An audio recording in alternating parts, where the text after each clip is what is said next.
morning. Okay, so yes, Nico's point that I am Julio. I'm from Buenos Aires.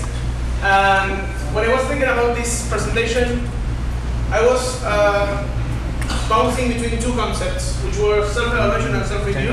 And at the point, I felt that I was making a mistake because most of the time, I was just tying those concepts together and just saying, okay, self-evaluation, it's self-review. But I had a person who told me something really wise, and it was that actually self-evaluation is something we do with the self-review, but the self-review is a different concept. So what does it mean? That self-evaluation is not something that's only exclusive for level 3s. We all need a special amount of self-evaluation because this is one of the most important features we have to improve as a judge. And not only as a judge, improve as a person. Everything we do, we have motives, we have reasons, and after we do things, normally we say, okay, was this right? Was this wrong? Maybe could have I done this in a different way? And I wanted to make this important concept that self-evaluation is not an L3 only thing. We all can have our own self-evaluation, and this is not something exclusive for the level 3 process. So what are we talking about when we say self-evaluation? Most of the time, we always try to break down things into 3 concepts, which is what is it, how is it done, and why we do this. I actually don't like the order, so I try to think around and start why we do things, how we do that, and in the end, what's the product, what we do. So why? Why self-evaluation? Since I became a judge, like 7 years ago, I've been hearing a lot of times that the judge program was a call to self-improvement. We do a lot of things not because we like magic, but we do. It's an added value. Not because we like tournaments, but we like to be better people. So one of the first things we need to do to be better is start reflecting upon what we do, and if we actually are doing things in the best way possible. And knowing where we are, knowing, okay, I did this. Was it the best way to do that? It's the first step we have to know where we are and know where we need to go. If I do something in a certain way, and we say, okay, I want to go from this point A, when I did this, to this point C, it's very clear what the line of progression should be if I have a clear mind on where I need to be and where was my starting point. And also because knowing yourself is the beginning of all wisdom. This is a very important phrase from someone very important, which was not him. I think it was him that said, but I want to coin it for myself. So, because I feel very represented on that phrase. It's very difficult to know oneself, let alone knowing others.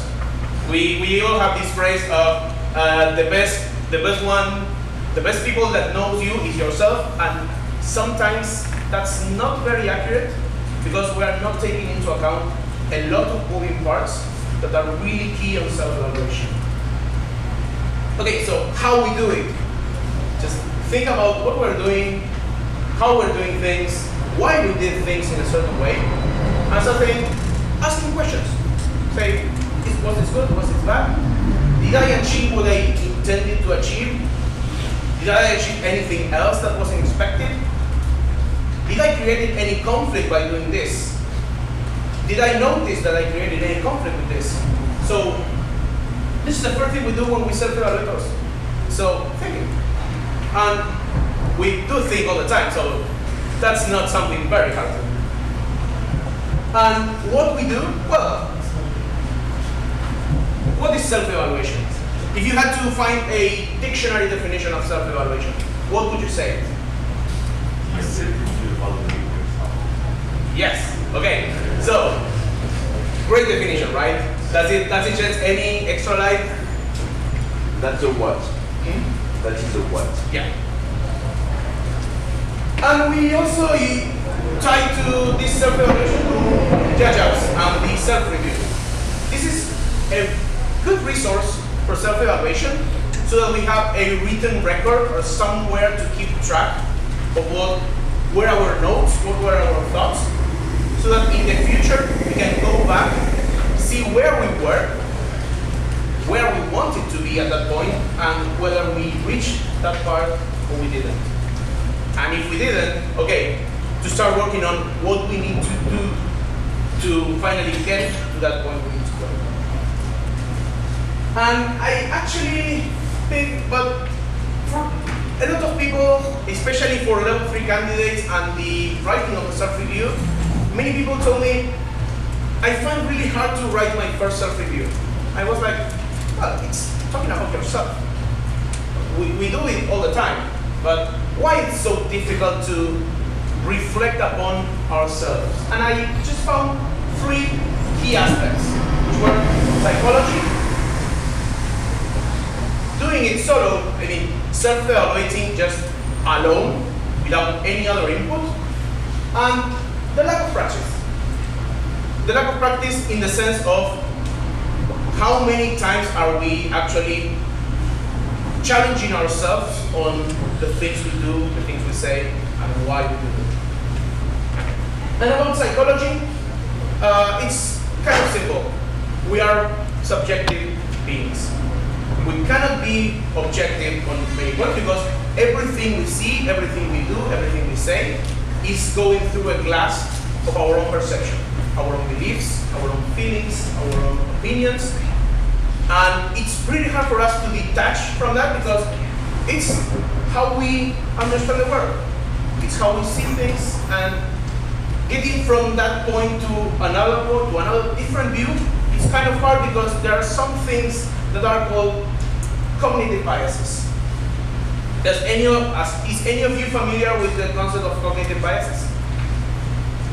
Okay, who can provide me a brief definition of what is a cognitive bias? Something you learn based some previous experience of the past base your future experiences. So if you learn that if people telling you that Rio de Janeiro is dangerous, then you'll be afraid to go to Rio when you visit Brazil. Yeah, it's exactly that. Thank you very much. So yes, we start to get our own vision of the world based on our own past feelings, our own past experiences. And there are a lot of them. There are more than 12 cognitive biases, but I just wanted to highlight 3 that I found the most interesting regarding self-evaluation. And I would like to start with this one. Think about something you believe you are good at. Something you think, hey, I'm pretty good at that. It can be just related or not. So if you want to take something from your job, from your real life, from your magic real life, it's okay. And about that, think about 3 examples that confirm your perception, that confirm that you're good at that thing. And once you're ready, please, I want you to raise your hand.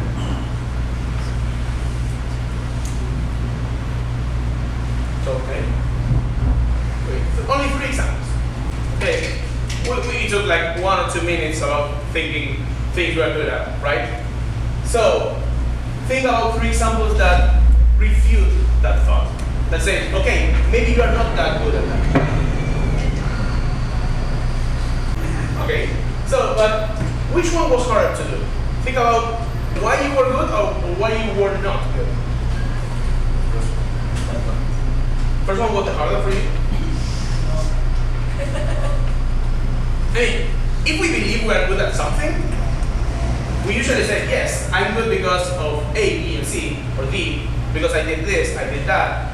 But it's kind of hard when you have this fixed mindset of, I'm good at this, I'm trying to find examples of not being good at that. And this actually is called confirmation bias.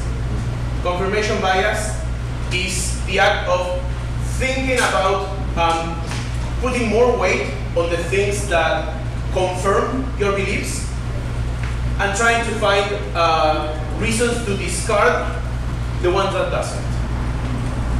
When it's exactly the same when we watch the news, when we have an opinion, rather politics or religion, and anything, we're going to value the most, the ideas, the examples that support our views, and trying to discard the one that doesn't. But this is how confirmation bias works.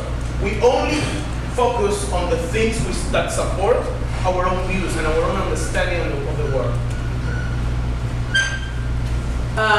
Another cognitive bias had to do with this little activity.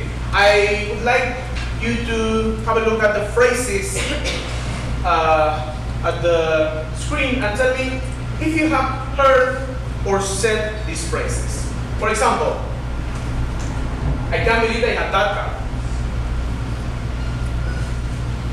I lost because I do too many laps.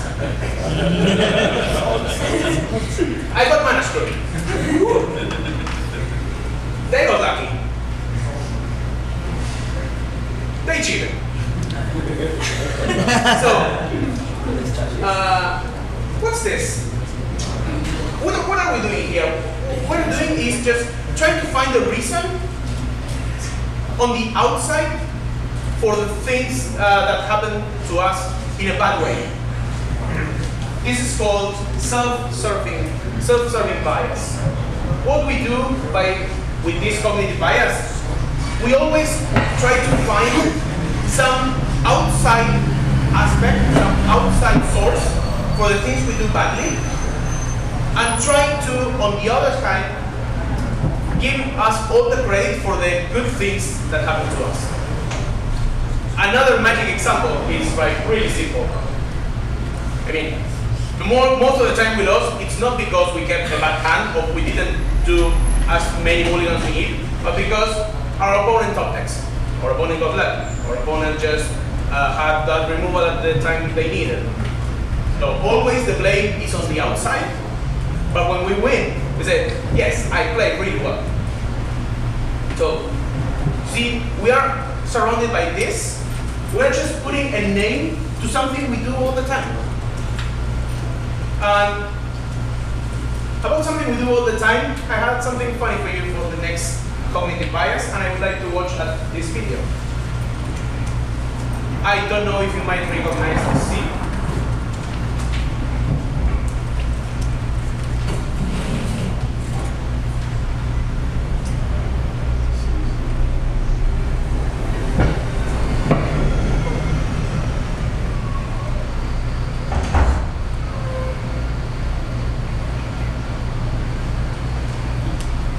This was from Pro Tour Castle Turkey. Have you seen what happened? Yes. What happened? Picked up a leg.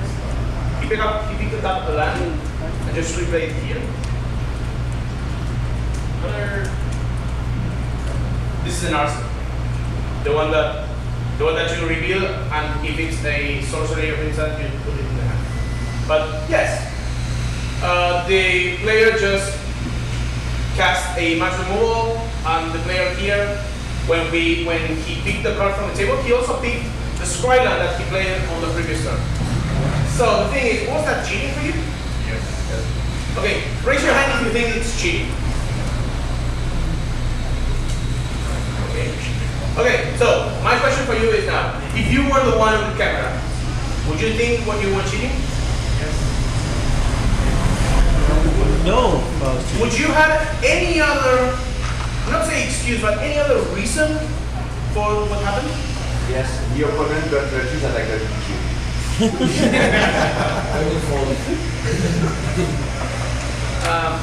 This is actually something something that's tied to what the self-serving bias is. On the self-serving bias, we were blaming the outside for the bad things and giving the credit for the good things. But this is the actor-observer bias, which is we try to find actions that are caused by external factors, while others are internal. For example, if you believe it was cheating, it's because it's something internal. It's something internal to the player. It's something that's on the player themselves.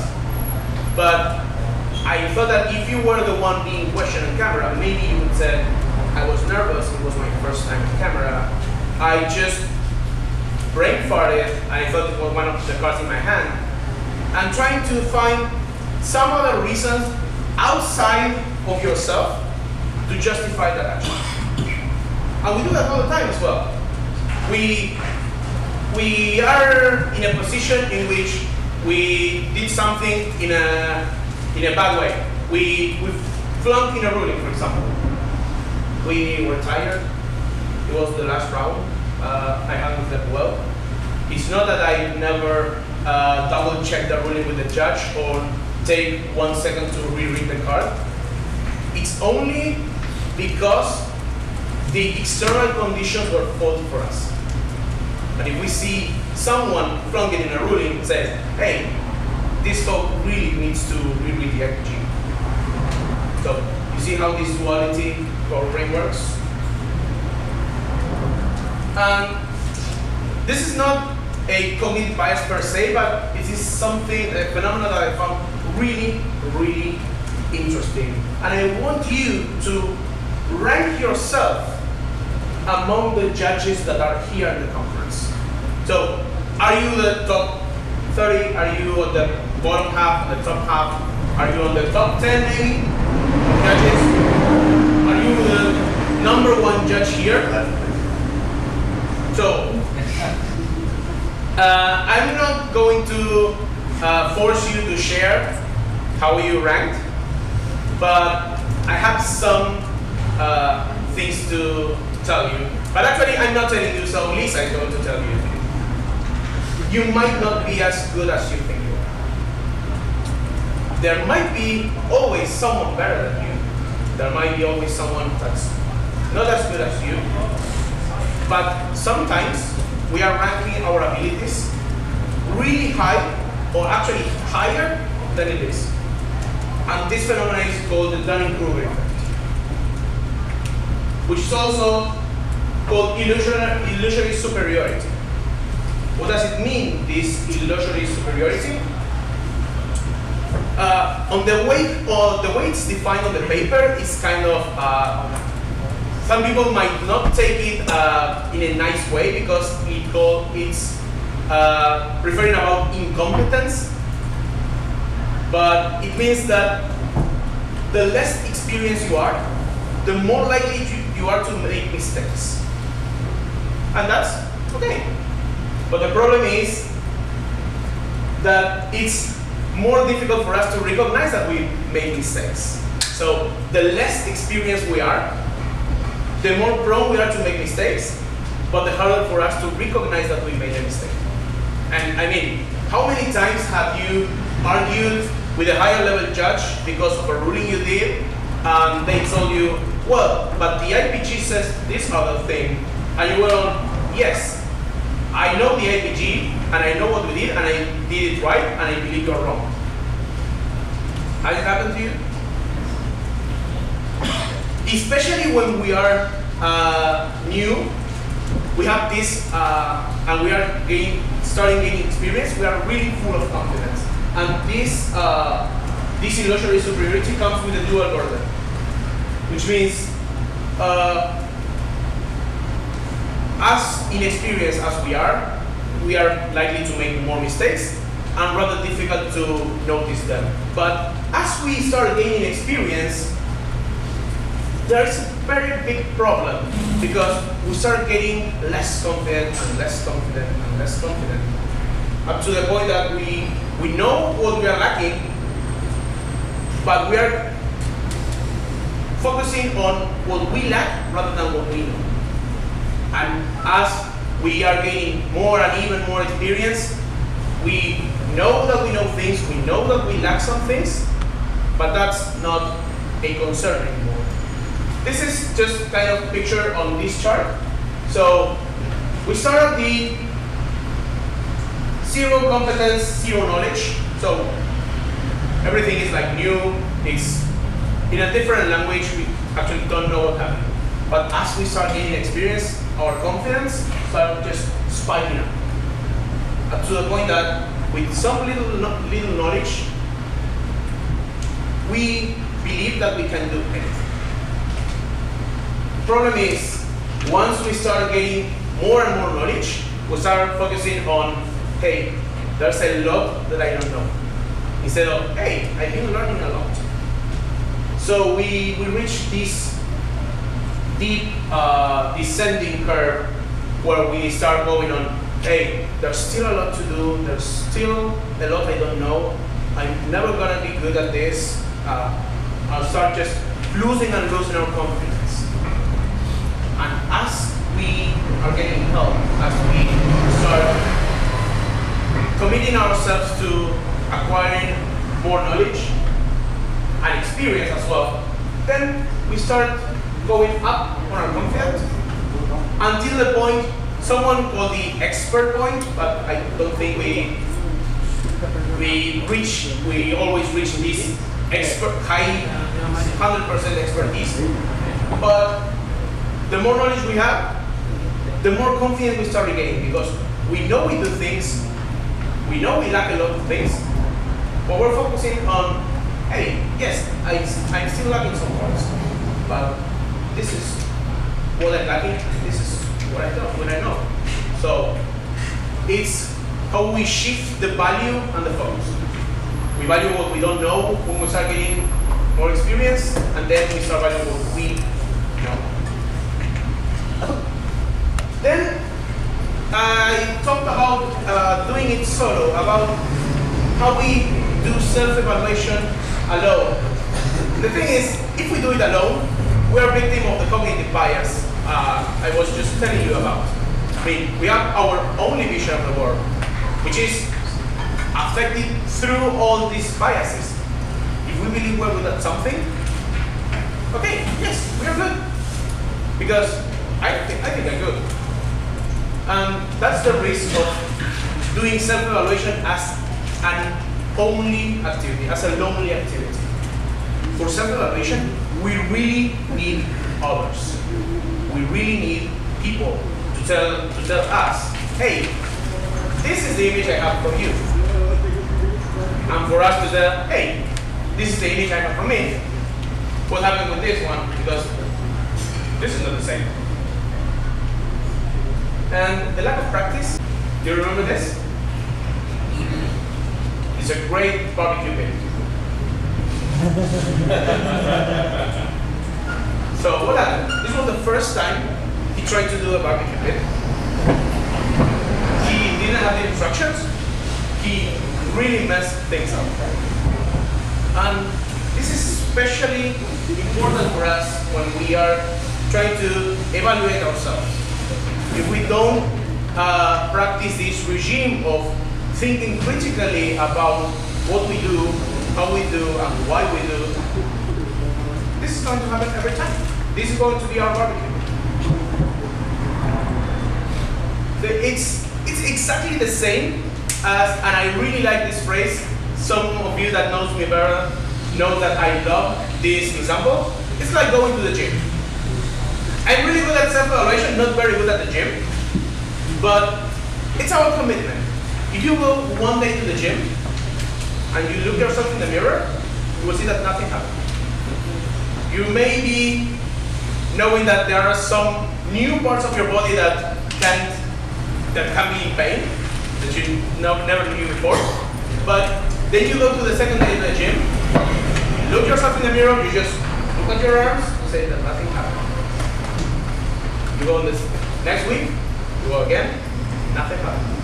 There was no result, no expected result, so we drop doing it. Because It's obviously not working. What's the problem? We haven't committed to anything here. We need to commit to the regime, to this act of doing it consistently, try to do it on a regular basis.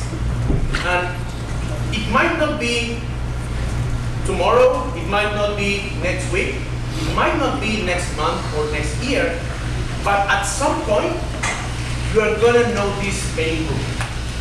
And with self-evaluation, it's the same. The first time we try to do it, it will be like how Homer was looking at himself in the mirror and seeing a very different image. But as soon as we start getting more and more practice, involving more and more people, and getting to realize more of the moving parts that are involved in self-evaluation, this is going to be our first barbecue pit, but not the last one. The last one was actually a nice barbecue pit, like in the image. So, we recognize what are the problems in self-evaluation, what are the challenges we have. You will tell me, okay, so what should I do now? The thing is, self-evaluation, as Lisa said, can be a long journey of self-recognition and hard work. And Homer was like, it's like I said, we're good the way we are. And that's not kind of self-evaluation. It's just kind of being condescending, being just, okay, I am good. Why do I need to improve? So, what should we do to improve? First of all, we need to get used to ask the right questions. What are the right questions?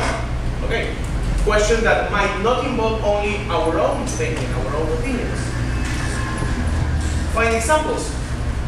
As we all tell our mentees on how to write good reviews, we always say, hey, look for examples. Okay, this is exactly the same. Take smart steps. Some of you might be aware of the concept of SMART. What does it mean, this acronym? Finding a mentor. And this concept of practice makes perfect. This is something that this is a phrase that I really love. Most people, it's like the example of going to the gym. It takes practice.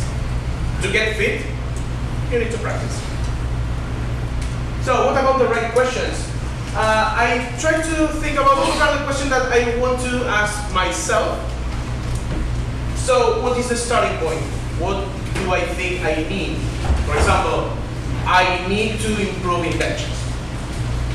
So this is my starting point. What question can I ask? Okay, how much time do I take on a lecture? How many techniques do I know to do a lecture? How many times I have actually lectured on an event? Have I been the only judge of the store all my life, so I have hardly did lectures? Those are questions that we can ask because without our own experience, it should be hard to answer. The thing is, how we combine the questions we ask to ourselves to the question we can ask to others. We can ask others to just, what we ask when we say, hey, can you write me a review? Ask someone to observe us and give feedback. If we identify that our starting point was, I might not be that good at deck checks, okay, hey, can you watch how I do a deck check? Can you give me feedback on how you do your deck checks? And then we get the other's opinion. So, hey, I've observed this, this, and this. I think that what happened was this, this, and that. And once we have our starting point, what was needed, what was the image I have of myself, and what's the other's opinion, I have to go to myself again. And what should I do? I should compare. Okay, is my own reflection that accurate? Does reflection matches the image that others have about myself? And what can I do with that information? Now that I know that this image is mirror or don't, what can I do with that information? So I cannot stress enough, please ask people for feedback. No matter the experience, no matter how good you think you are, someone might have something to tell you. And that might be really valuable. That might be something you might have overlooked. And it's really interesting to get that habit of, hey, what was your opinion on how I did it? How I faced this conflict? How I approach this talk to this player, this difficult judge, this DQ? And then the examples. Like when we do it on a review, I would say, okay, I think you did this great because A, B, C, and D. I think you should get more familiar with the IPG because on this ruling you get some parts not quite right. Okay, finding examples is actually way easier for us to make a picture of what we need, make a picture of what's happening. So instead of saying, for example, I need to improve my policy, you can try saying, I got a ruling involving HCE wrong. Why? Because how specific is the first one? I need to improve my policy. Which part? Do I need to read the MTR? Do I need to get to what authorized cards are? Or do I really need to polish a specific part of policy? Because if we are actually really broad, we might start on the wrong spot or go into a wrong direction. I'm bad at tech checks. Why you're bad at tech checks? It might be because I can't finish a tech check in less than 8 minutes without the 3 extra minutes. It's because I'm slow, because I'm using a technique that doesn't fit, maybe because it's a beginning of round or a mid-round, because it's sealed, it's draft.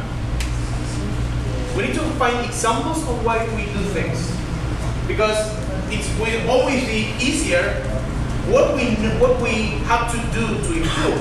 We have something specific in mind.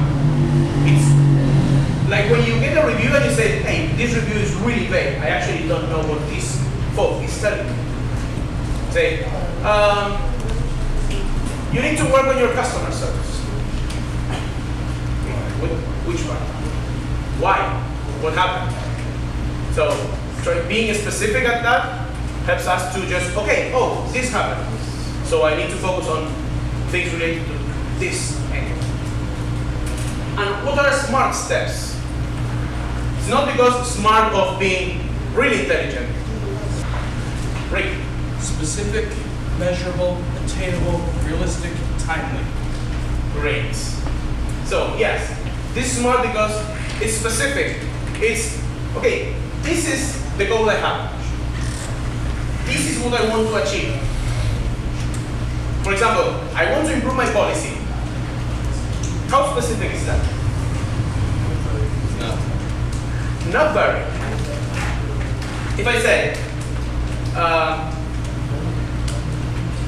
I need to understand the difference between HCE and looking at extra cards. How specific is that? Very.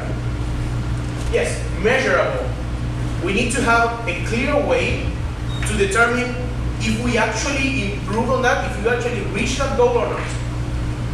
Okay, so, I say, I want to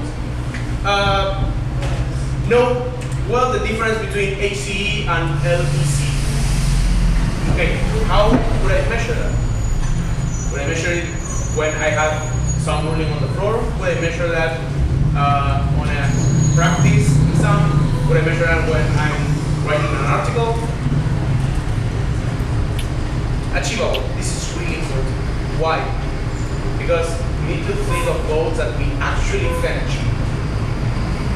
For example, being a level 1 judge and say, my goal is in the next 2 years, head judge the players too.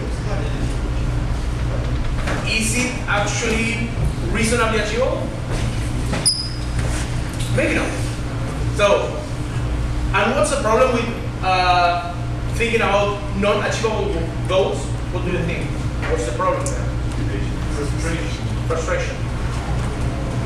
Once you reach this impenetrable wall, you're going to say, this has no point.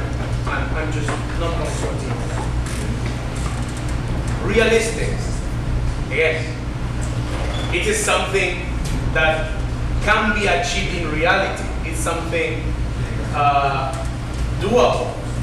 Again, this, I want to head judge the players tour in the following year, being a level 1.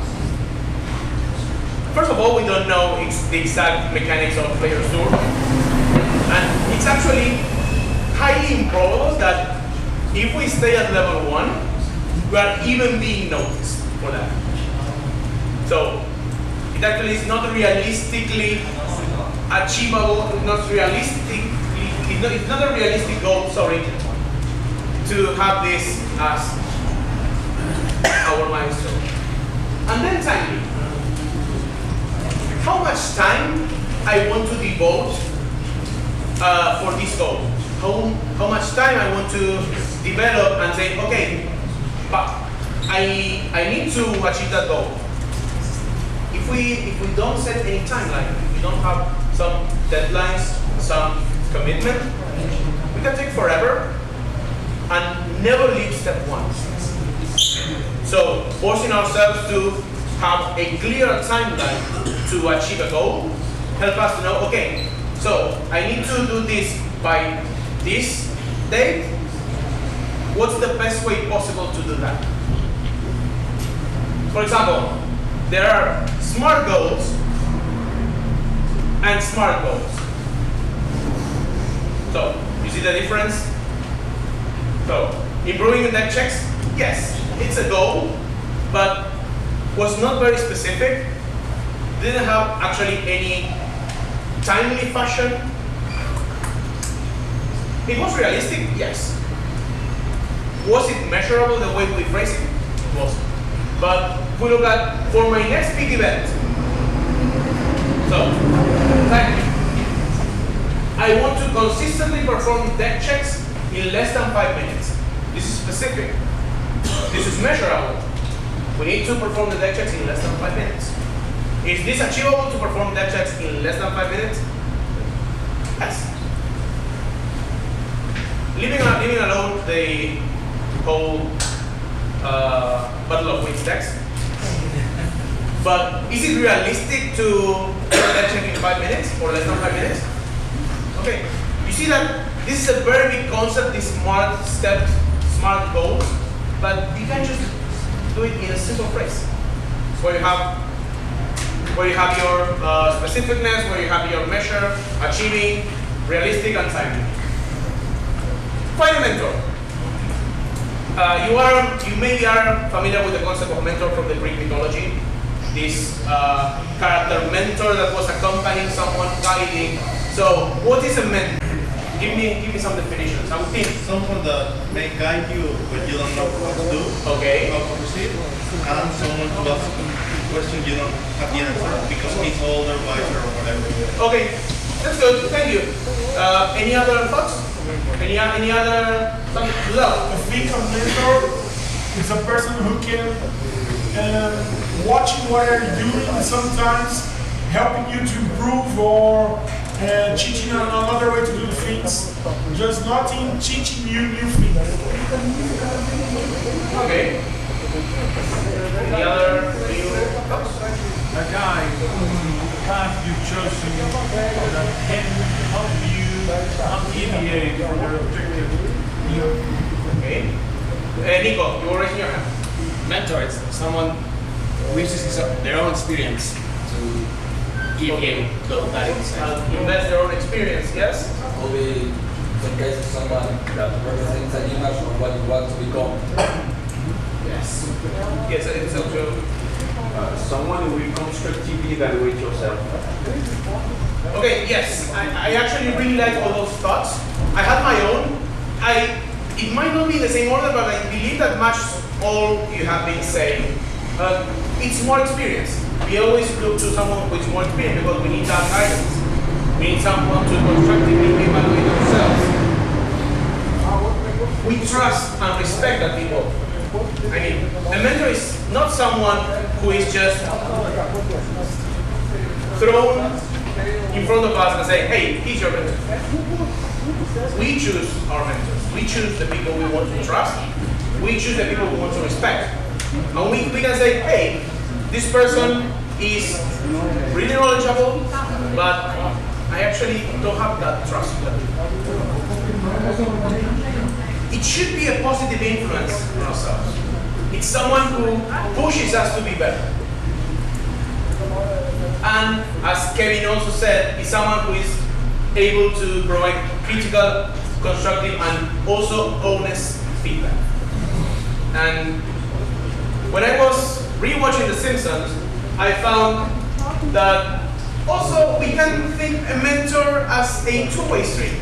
That's something that's not the mentor giving to the people, giving to the mentee, but also the mentee giving to the mentor. For example, with Bleeding Gums Murphy. I mean, Lisa chose Bleeding Gums Murphy not only because he was a great saxophonist, but because he pushes her to be better.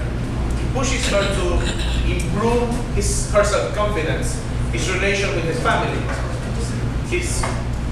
and by that, indirectly, she was pushing herself out of her boundaries and improving her skills.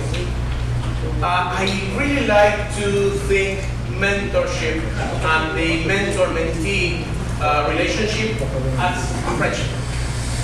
He's someone you've chosen. He's someone you respect. We call them friends because we love and respect them, because we trust them. As a personal note, and this is something I have always said to Federico when Federico asked me to mentor him for his level 3 process, I said that I love being his mentor, and I also love that he's mine. Because I'm not only just helping him, but he's helping myself, to make me a better mentor, to identify what he needs that might not be the same needs as other people's, and try to challenge me to find better ways to help others. And then practice makes perfect, which means what all we've been saying about the barbecue pit. And you might remember the time when Homer was an inventor, right? When he started just working on the basement, and sometimes things didn't go really well. But we need to commit to what we do. So sometimes it's going to be way worse. But if we don't get that practice, we're not going to improve. So we actually need to get that practice. We actually need to commit to, okay, this hasn't worked. Okay, let's try this. Let's try that. Let's add this one. Let's add that other one.